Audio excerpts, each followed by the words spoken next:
ओम श्री गणेशाय नमः। जय श्री हरि। दोस्तों, जिन्होंने कल एकादशी का व्रत रखा था वे आज उस व्रत का पारण करेंगे और साथ ही एकादशी व्रत पारण की कथा का भी श्रवण करेंगे। दोस्तों, आज के दिन तुलसी माता की, लक्ष्मी माता की एवं विष्णु भगवान की कथा सुनना बहुत ही लाभकारी होता है। बिना व्रत कथा के कोई भी व्रत पूरा नहीं होता। साथ ही जिन लोगों ने एकादशी का व्रत नहीं भी रखा है वे भी अगर आज के दिन इन कथाओं का श्रवण करें तो उन्हें पुण्य फल की प्राप्ति होगी। तो चलिए दोस्तों, हम श्रवण करें आज की कथा। तो प्रेम से बोलिए तुलसी माता की जय, राधे कृष्ण की जय। दोस्तों, किसी गांव में माँ बेटी रहती थी। बेटे का नाम राई था।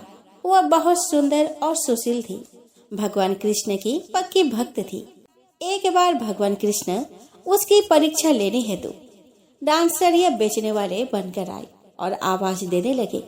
आवाज सुनकर राई अपने माँ से बोली कि मुझे भी डांसरिया चाहिए। माँ बोली कि मैं पैसे कहाँ से लाऊं? बाजरी है वो ले जा। बाजरी के भगवान ने फूंक मारी तो फूस उड़ के राई के आंख में चली गई। राई जोर जोर से रोने लगी। भगवान वहाँ से अंतर ध्यान हो गए। वैद्य का रूप धारण कर वह वहाँ पे आ गए और आवाज देने लगे। राय की माँ बाहर आई और बोली कि वैद्य जी, मेरे बेटी की आंख में फूस गिर गया है, उसे निकाल दो। भगवान बोले कि अगर मैं फूस निकाल दूं तो उसका विवाह मेरे साथ करना पड़ेगा। राय की माँ तैयार हो गई। सगाई कर दी। 11 के दिन विवाह निश्चित किया गया। माँ सोचने लगी कि बेटी को क्या दूंगी। सोने के दुकान पर जाकर बोली कि मेरी बेटी के लिए लौंग और बिछिया बना दे। सुनार बोला कि मेरे पास समय नहीं है, मैं तो कृष्ण भगवान के गहने बना रहा हूँ। वह हलवाई की दुकान पर गई और हलवाई वाला ने उसे वही जवाब दिया। उसके बाद वह बनिया के दुकान पर गई पर बनिया वाला भी वही बात बोला। माँ परेशान हो गई और परेशान होकर वह घर आ गई। अब वो करे भी तो क्या करे। जब वो घर आई तो वो देखी कि उसकी झोपड़ी महल में बदल गई है। माँ बड़े ही आश्चर्यचकित हो गई एवं यह सबको भगवान का आशीर्वाद मानकर आनंद हो विवाह की तैयारी करने लगी। भगवान बारात लेकर आए। माँ ने खूब ठाठ से राय का विवाह भगवान कृष्ण के साथ कर दिया। भगवान राय को लेकर द्वारका गए तो राय के महल में ही वह रहने लगे। दूसरी रानियां चिढ़ने लगी। कुछ दिनों बाद राई पिहर गई। भगवान ने सोचा कि राई के लिए तीज भेजूं। उन्होंने 7 जरी के बेस व 5 सोने के पचेट रखे। 2 हंसों को बुलाया और बोले कि सीधे राई के पिहर जाना, कहीं मत रुकना। राधा रुक्मिणी को पता चला तो उन्होंने हंसों को अपने महल में बुलाकर कहा कि थोड़े मोती चुग ले। हंस आ गए, मोती चुगने लगे। राधा रुक्मिणी ने सारा सामान निकालकर उसमें फटे पुराने कपड़े और 5 कांटे बांध दिए। पोटली हंस को दे दिया। हंस सामान लेकर राय के पास गए। राय खुशी से नाचने लगी। जैसे ही पोटली खोली 5 अंगुलियों में 5 कांटे चुभ गए। राय दुखी हुई। सावन खत्म हुआ तो भगवान लेने आए। राय भगवान से नहीं बोली। भगवान आए तो राय दूर दूर हो जाए। भगवान ने सोचा कि कोई बात नहीं। राय फिर भी नहीं बोली। इतने पर भी राई भगवान को अपने महल में ही जिमाती। भोजन में दही जरूर देती। एक दिन भगवान बिल्लो गाना के दही खा गए। अब राई दही कहाँ से रखे। भगवान गुजरी बनकर दही बेचने आ गए। राई नीचे जाकर बोली कि थोड़ा दही दे दो। गुजरी रूप भगवान बोले कि राई तुम उदास क्यों हो, हमने सुना आप भगवान से नाराज है। राई बोली कि तुझे क्या मतलब, तू जा। तो गुजरी रूप भगवान बोले कि हम सहेली जैसे हैं, तो मन की बात कहो, मैं किसी को नहीं कहूँगी। राय ने सारी बात कही। सुनते ही भगवान को अचंभा हुआ। वे असली रूप में आ गए और बोले कि ये कैसे हुआ, मैंने तो जरी के बेस और सोने के पचेट भेजे थे। भगवान ने हंसों को बुलाकर पूछा कि तुम कहीं रुके तो नहीं। हंस बोले कि राधा रुक्मिणी के महल में रुके और कहीं नहीं रुके। भगवान ने राधा रुक्मिणी को बुलाया और पूछा कि आपने ऐसा क्यों किया। वे बोली कि आप हमारे महल नहीं पधारे, इसलिए हमने ऐसा किया। भगवान बोले कि आप हमको प्रेम से बुलाते तो हम जरूर आते, फिर भगवान बोले कि कार्तिक का महीना मैं राय को दूंगा, 5 दिन परिस्थित्या राधा रुक्मन को और 11 सत्यभामा को दूंगा। भगवान ने सबको मान दिया। आइए दोस्तों, अब हम श्रवण करें भगवान शालिग्राम और तुलसी जी की कथा। तो दोस्तों, एक बार भगवान शिव ने अपने तेज को समुद्र में फेंक दिया था, जिससे महातेजस्वी बालक का जन्म हुआ। इस बालक का नाम था जालंधर। जालंधर आगे चलकर एक पराक्रमी दैत्य राजा बना। जालंधर बहुत ही राक्षस प्रवृत्ति का था। जालंधर का विवाह दैत्यराज कालनेमी की कन्या वृंदा से हुआ था।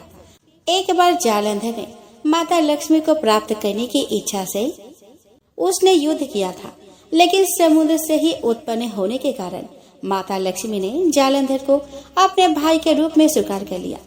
जब जालंधर पराजित हो गया तो वह देवी पार्वती को पाने की लालसा से कैलाश पर्वत पर पहुंचा।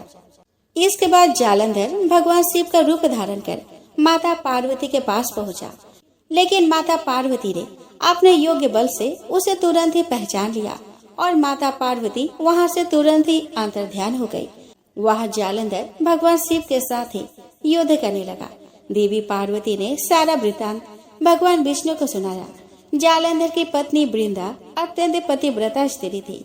उसी के पतिव्रत धर्म के शक्ति से जालंधर ना तो मारा जाता था और ना ही पराजित होता था।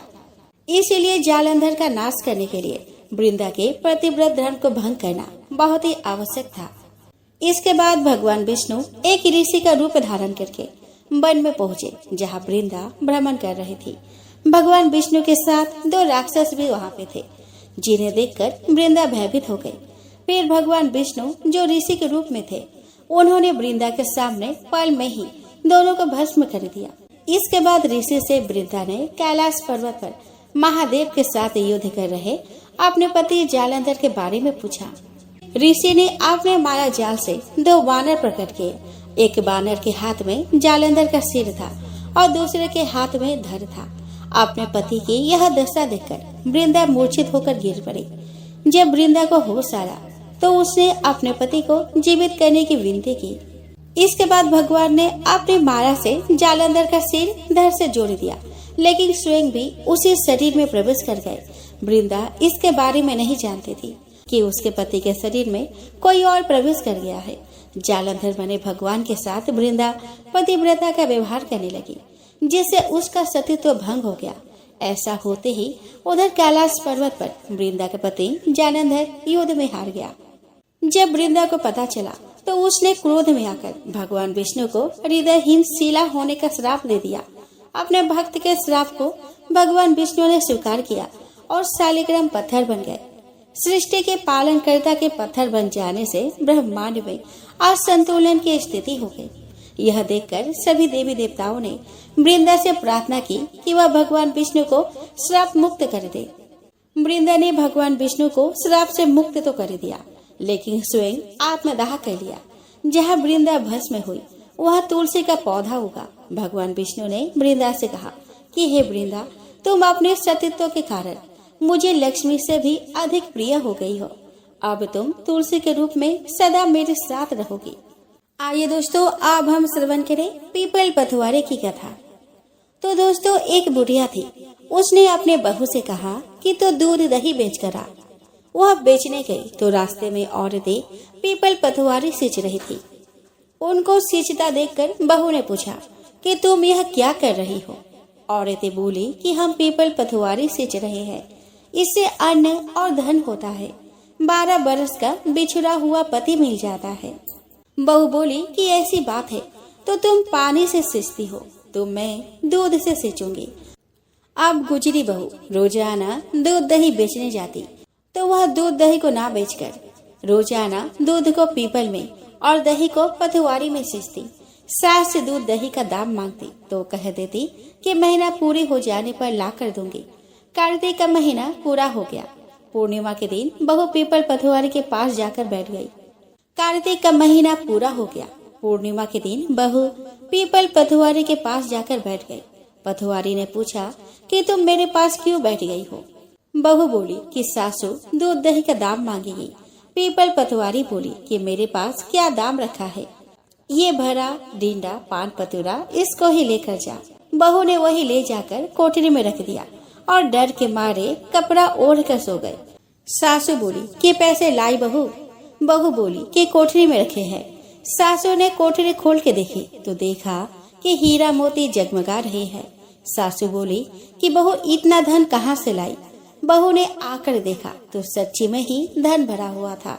बहू ने सास को सारी बात बता दी। सास ने भी कहा कि अब के कार्तिक में मैं भी पतवारी सींचूंगी।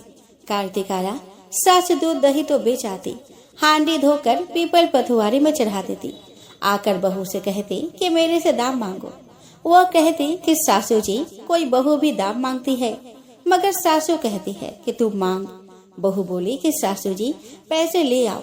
तो सास पीपल पतवारी के पास जाकर बैठ गई।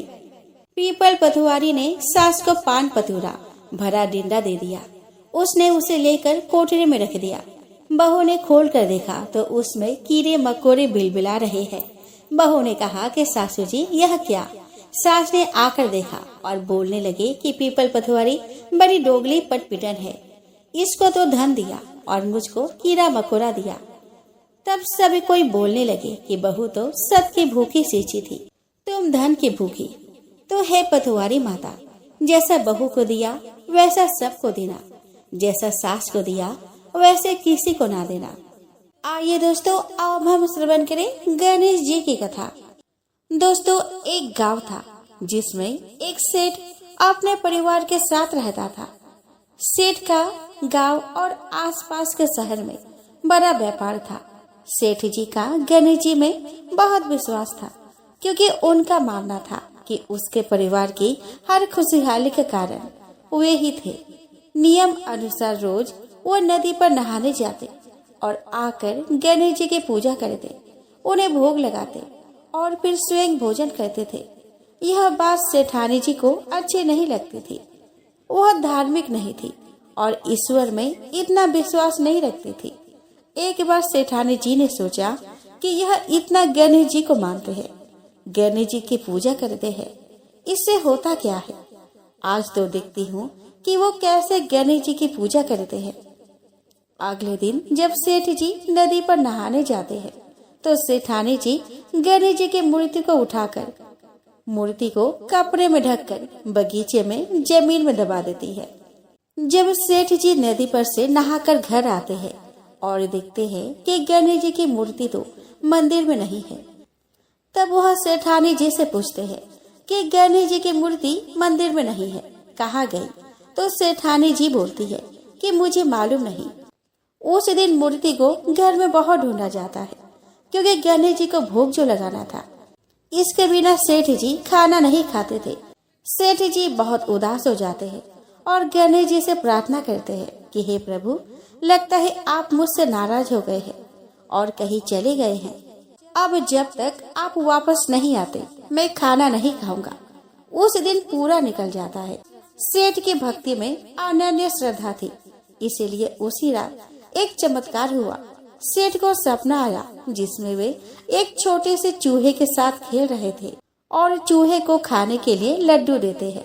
चूहा लड्डू लेकर बगीचे में जाता है और जमीन को खोदता है और लड्डू वही डाल देता है। अचानक सेठ जी की नींद खुल जाती है।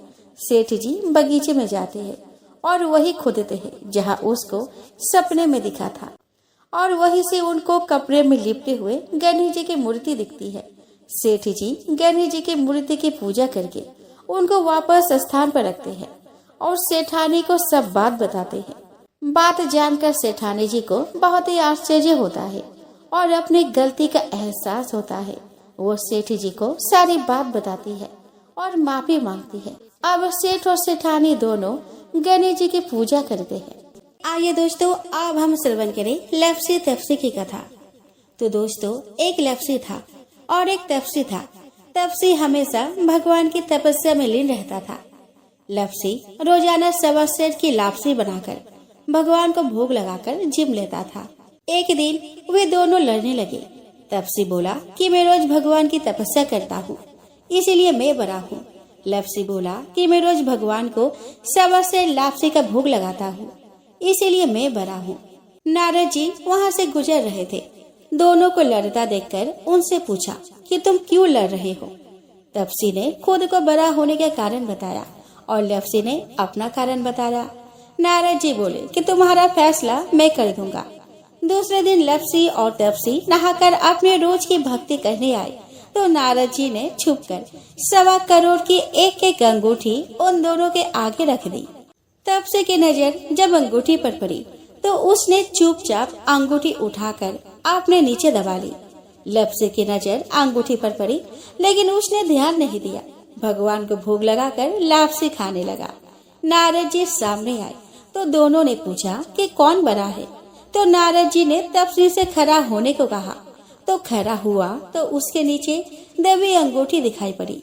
नारद जी ने तपसी से कहा कि तपस्या करने के बाद भी तुम्हारी चोरी करने की आदत नहीं गई, इसीलिए लप्सी बड़ा है और तुम्हें तुम्हारी तपस्या का कोई फल नहीं मिलेगा।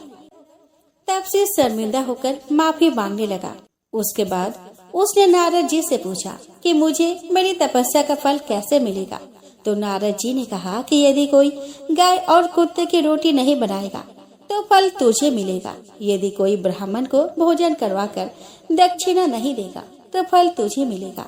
यदि कोई साड़ी के साथ ब्लाउज नहीं देगा तो फल तुझे मिलेगा। यदि कोई दिए से दिया जलाएगा तो फल तुझे मिलेगा। यदि कोई सारी कहानी सुने लेकिन तुम्हारी कहानी नहीं सुने तो फल तुझे मिलेगा। तो दोस्तों, उसी दिन से हर व्रत कथा कहानी के साथ लप्सी तपसी की कहानी भी सुनी और कही जाती है।